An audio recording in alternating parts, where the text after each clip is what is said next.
This is Jamaica Magazine and I'm Adrian Atkinson. Coming up on today's show, get the facts on two very important issues. Health-wise delves into the deadly disease hepatitis, all you need to know about the liver.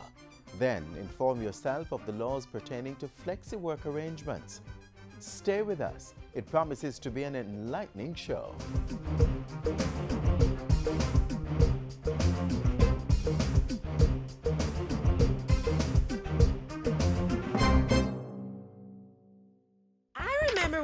Didn't like school and Mommy used to have to wake me up. Tabla, hurry up. You're going to be late for school. Hey, now that I have a tablet, you don't need to wake me up.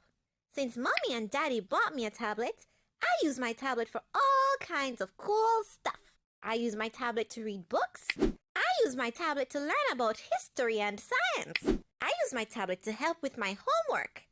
I even use it to talk to my daddy at work. Hello, Daddy! Learning is easy and fun with a tablet. Take care of your tablet. Use it wisely.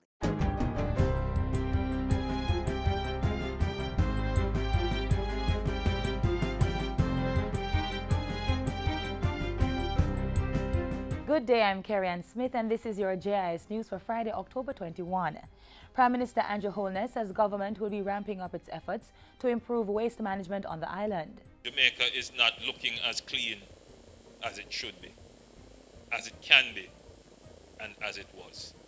So we're going to be employing various strategies, the first one of which will be the introduction of a waste-to-energy solution. The Prime Minister was speaking during a recent tour of the facilities of the Wisinka Group. Chairman of the National Solid Waste Management Authority, Dennis Chung, who was also on the tour, said the NSWMA's collection capacity would be improved with the addition of 70 new trucks. He also revealed that a 6-month waste separation pilot project got underway in 3 communities in August. We're trying to do our part in terms of education, in terms of enforcement, in terms of ensuring that we have the proper resources in place, and also looking at how can we privatize some of our collections so that NSWMA moves truly towards a regulatory authority, and that the government is not burdened with that capital equipment, but that private investors can come in and invest in the trucks. The Rural Agricultural Development Authority, RADA, and the Ministry of Economic Growth and Job Creation are partnering to scale up climate-resilient agriculture in the country. A memorandum of understanding was signed on Thursday to allow RADA to provide leadership and technical expertise in various agricultural activities. The work falls under the Adaptation Program and Financing Mechanism Project, a component of the pilot program for climate resilience in Jamaica. This first phase of intervention is focused on the Upper Riamina watershed area of Clarendon. We would like to ensure that RADA technical skills in areas as water management, water harvesting, technical capacity building for farmers, using the participatory methodology known as a farmer field school, and other technical skills like greenhouse management, construction and management. Our team will be working very closely to make sure that all of the project objectives are met. The 5-year program is funded by the Inter-American Development Bank. The Health Ministry is reporting that there is still no confirmed microcephaly case linked to the Zika virus in Jamaica. We have 3 cases of microcephaly. None of these are severe microcephaly, and there are no probable cases related to Zika. So there's no baby of the 3 whose mother had a rash in pregnancy, and there is no confirmed Zika virus infection in any of the babies. Dr. Webster Carr was addressing a recent press briefing called to update the country on the issue. Microcephaly is defined as a condition in which the head circumference is small for the age and sex of the infant. It is not a specific disease, but a descriptive term for certain physical conditions, and is classified in 2 categories: microcephaly and severe microcephaly. The Health Ministry has introduced a number of strategies to identify, investigate, and follow up on all possible cases of the condition in the country. We have introduced a new delivery book to ensure that all babies' head circumference are measured and that this is recorded. So you have to indicate in the delivery book does this baby have microcephaly or not, right?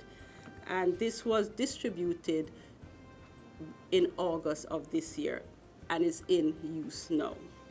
Guidelines have also been issued for the clinical management of mother and child, as well as other support. The Inter-American Microenterprise Forum, FORUMIC, is expected to significantly boost opportunities for growth and expansion of Jamaica's micro, small, and medium enterprise MSME sector.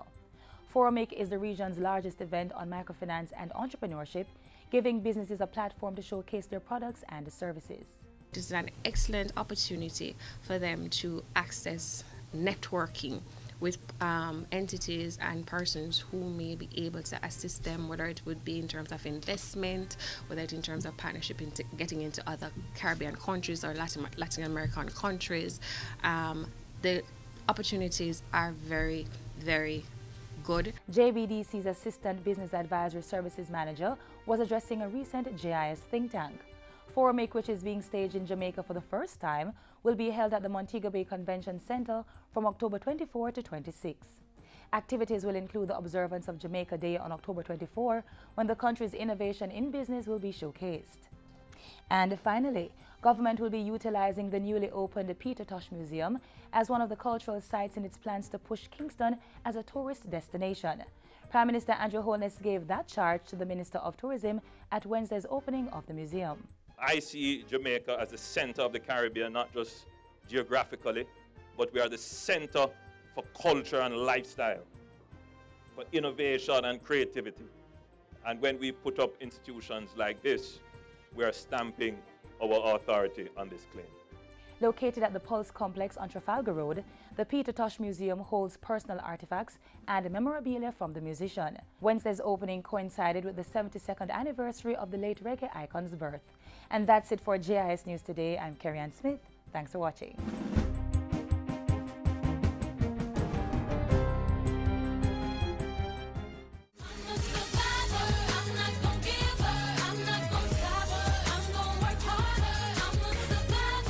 On June 25, 2012, Jamaican sprinter Noveline Williams-Mills was diagnosed with breast cancer.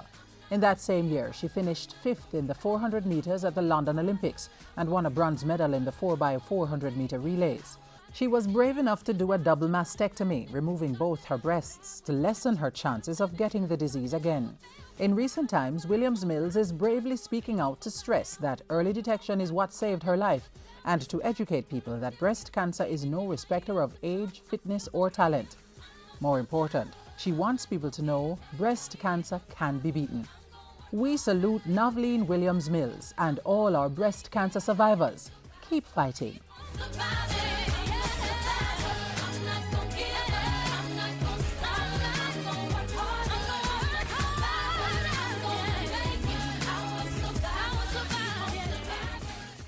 The liver is found on the right side of the stomach. It's a very important organ which assists with the digestion, absorption, and processing of food.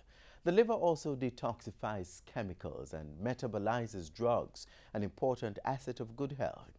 It can be devastating if there's an inflammation of the liver. So next, we're examining the serious health matter of hepatitis.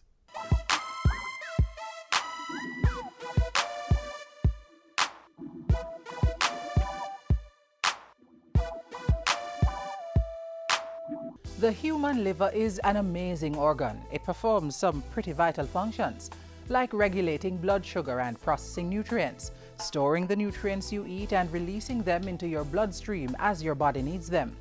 But did you also know that your liver does detoxification? It converts harmful substances like alcohol and other everyday foods into harmless products that can be excreted. Now that doesn't sound like an organ you can risk damaging, right?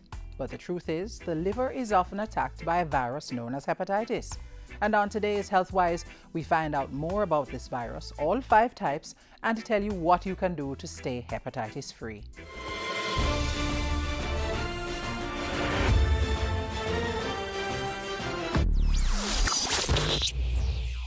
Hepatitis poses a serious threat to the liver. Upon entering the body, the virus attacks the liver, causing varying stages of infection and diseases. These range from mild to chronic and put victims at high risk of cirrhosis of the liver, as well as liver cancer. Hepatitis also leads to death in many cases. The World Health Organization WHO reports that viral hepatitis kills 1.5 million people worldwide every year, alarming statistics that have prompted the WHO to push for a change in attitude to the various types of hepatitis. The WHO has designated July 28 as World Hepatitis Day to raise awareness and to call for access to treatment and better prevention programs that start with knowledge of how the virus enters the body in the first place. This depends on the type of virus, whether it's hepatitis A, B, C, D, or E. Hepatitis A and E are caused from ingesting food or water contaminated by feces of an infected person. It usually occurs where there is a lack of safe water and in cases of poor sanitation and proper hygiene. Certain sexual practices can also contribute to the spread of hepatitis A. While the A virus is not known to cause chronic liver disease, it does cause debilitating symptoms and acute liver failure, which can be fatal. Hepatitis B is contracted through exposure to infected blood, semen, and other bodily fluids. It can also be transmitted from infected mothers to infants in childbirth, transfusion of unscreened blood, and through contaminated needles from drug use or medical procedures. The B virus also poses a risk to healthcare workers who get stuck accidentally by needles while caring for infected patients. Hepatitis C is passed on mainly through contaminated blood. Transmission through sex and from mother to child is also possible, but much less common. Hepatitis D infections occur only in those who are infected with the B virus. This dual infection of the B and D viruses can lead to a more serious disease and worse outcomes.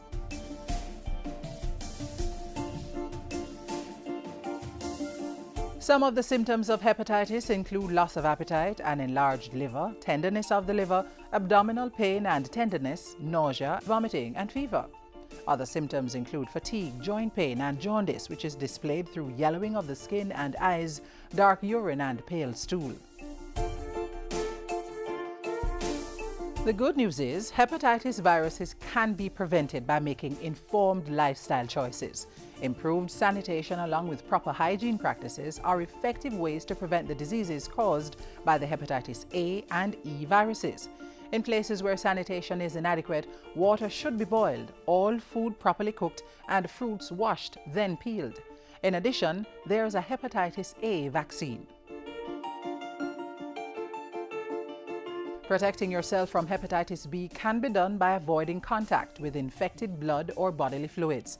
This means avoiding unprotected sex, sharing razors, nail files, toothbrushes, or needles used by infected persons.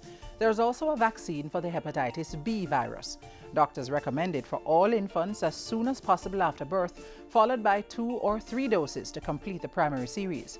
However, children and adolescents under 18 who haven't yet been vaccinated can still get the vaccine.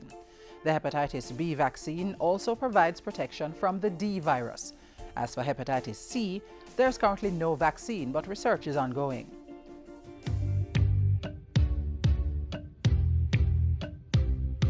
Persons such as healthcare workers or caregivers who treat patients with contagious forms of hepatitis should wash their hands, utensils, bedding, and clothing with soap and hot water. Also, people traveling to countries where hepatitis is widespread are advised to get vaccinated before leaving.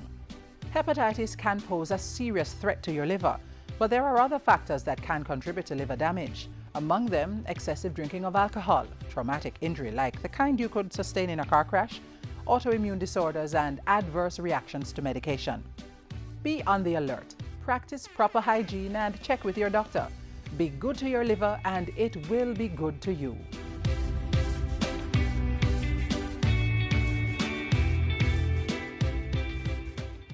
Longing for flexible work hours?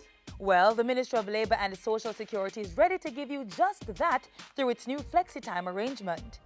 This means both you and your employer can arrange the traditional 40-hour work week in a way that best suits your needs and that of the organization to which you are employed. So expect a shorter work week, more family or business time, more jobs through part-time work opportunities, reduced traffic during peak hours, improved customer service due to varied opening hours, reduced absenteeism, and much more. So come on, Balance work, balance life with flexi time. Are you currently employed and would like to spend more time with your family during the regular work hour? Would you like to improve on your studies but classes are only held during the workday? All these issues can be resolved under flexible work arrangements. Watch this.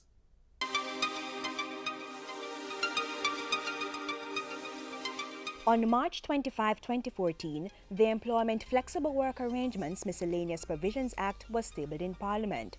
It sets out to amend provisions relating to hours and days of work in several pieces of legislation to facilitate the implementation of flexible working arrangements in Jamaica. The end goal? To position the country's labor market to take advantage of investments and other economic opportunities. Flexi work is an alternate arrangement or schedule from the traditional Monday to Friday 9 to 5 working day or week.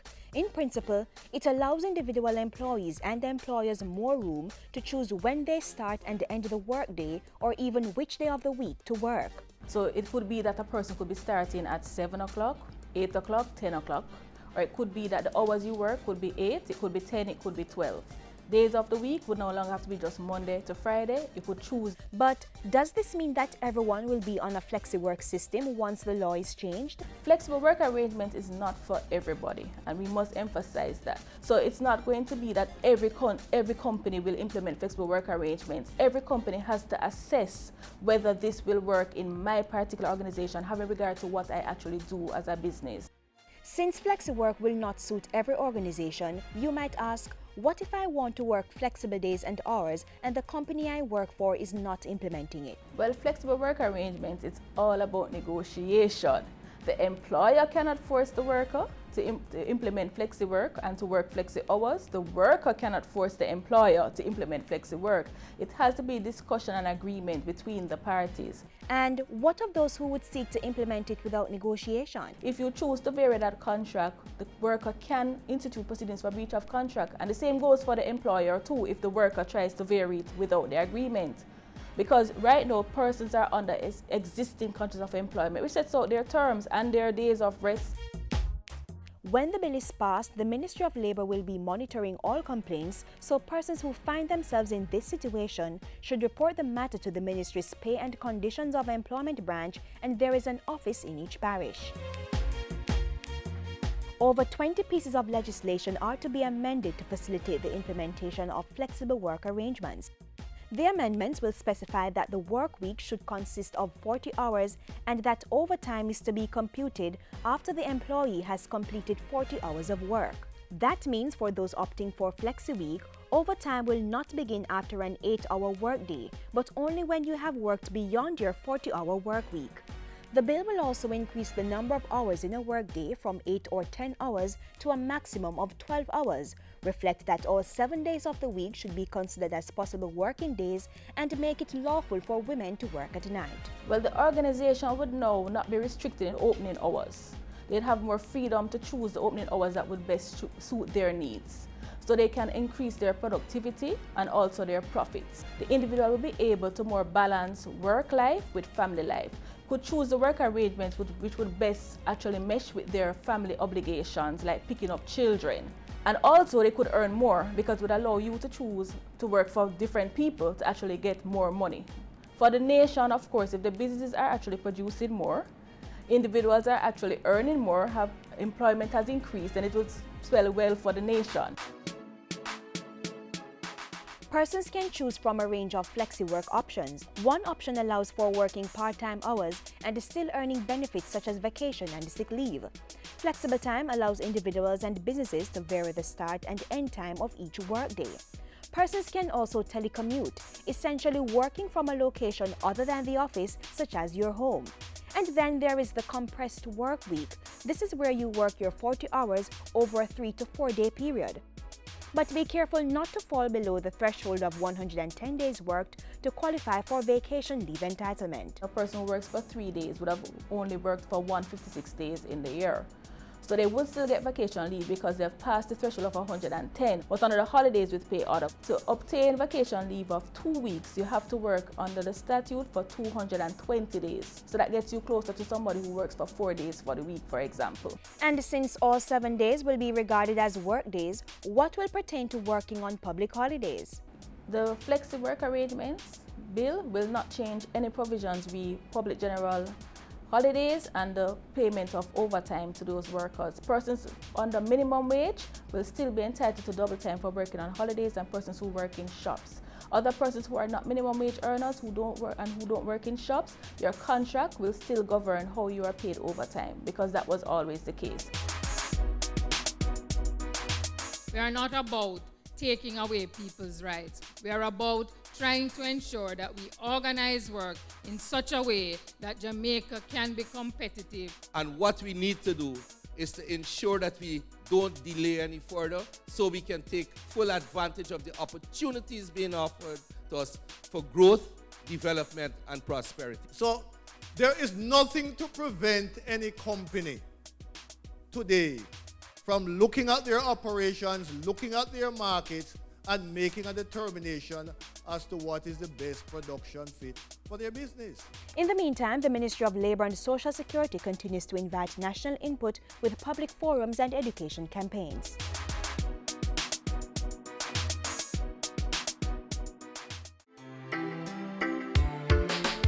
This award represents escaping prison, escaping death. So God bless me in music and me use music for escape. The best way I can contribute towards Jamaican music is staying positive and don't get myself in a trouble and a problem. And whenever I go out there, do it and represent it to the full force and the full energy. All the young youth them we are come up right now, there's no say so whatever I want to do right now, it have value upon it. And with this value come a lot of consequences. Use it the right way, or if you don't use it the right way, you're not going to lose it in the wrong way. Uphold on yourself and work hard with what you're blessing with. So you can change in the surroundings, the people that we are around now, inspire and motivate younger youths to take it up because what? This music is a vehicle for I and I use it and escape sufferation. So when you go sub up and you get a touch of it, use it to the best of your ability to help your surroundings and your community and inspire and motivate your people around you. Yeah.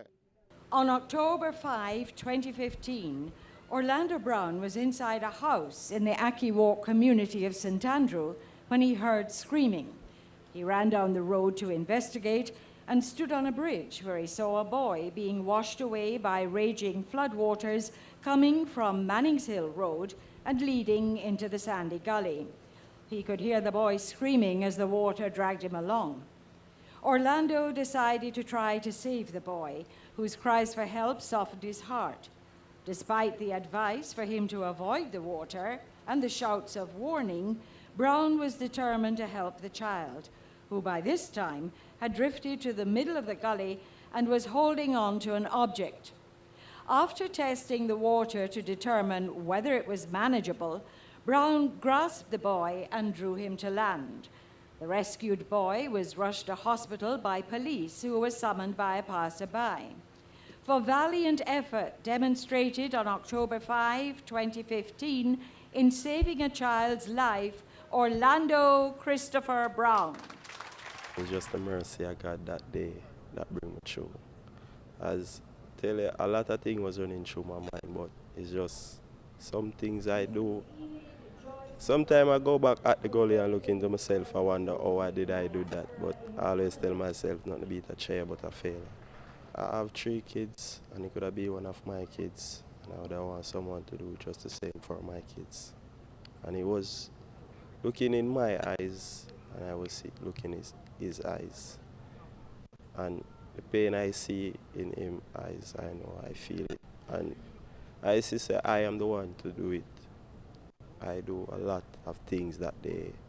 I run, I don't know what else I do. I swear, I also believe say, I run 9 pints, something that day, just to save that little boy. This award changed my future.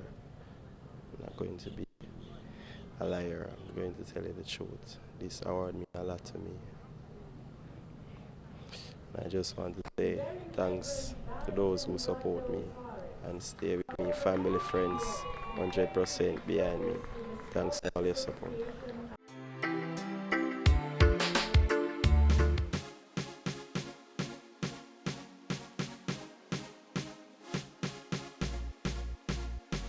The JIS Heritage Competition is back. Enter your essay, poster, or photo and win big prizes. If you're aged 9 to 12 years, enter the essay competition and tell us who is your favorite Jamaican sportsman or sportswoman and why.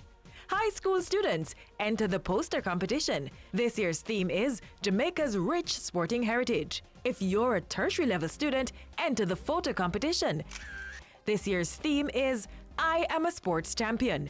Competition closes for all 3 categories on November 6. Get started now. For information on submission and competition guidelines, visit our website at jis.gov.jm. Call 926-359-024, extension 2137, or send an email.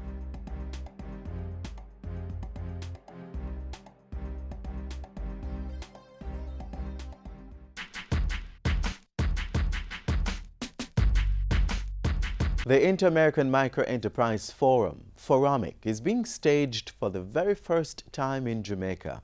The region's largest event on microfinance and entrepreneurship would be held at the Montego Bay Convention Center this Monday through to Wednesday. More than 1,500 participants from over 41 countries are expected to attend the event, which is being organized by the Multilateral Investment Fund, a member of the Inter-American Development Bank. FORAMIC is a platform for microfinance businesses to showcase their products and services. It will be hosted by Prime Minister Andrew Holness with support from the Minister of Finance and the Public Service, Audley Shaw. The Jamaica Business Development Corporation and the Development Bank of Jamaica are 2 of the state partners for FORAMIC 2016. The forum is expected to significantly boost opportunities for growth and expansion of the country's micro, small and medium enterprise MSME sector. So, if you're a business person, particularly in the area of innovation and finance, then you ought to be at the Montego Bay Convention Center on Monday.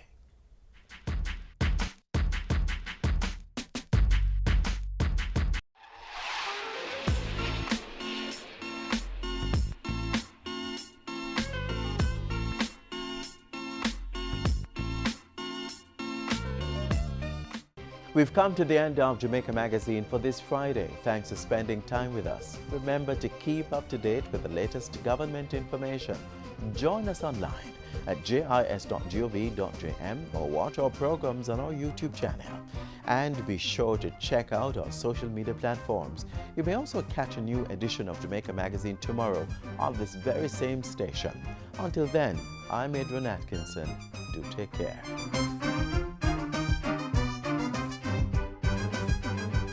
This has been a production of the Jamaica Information Service, the voice of Jamaica.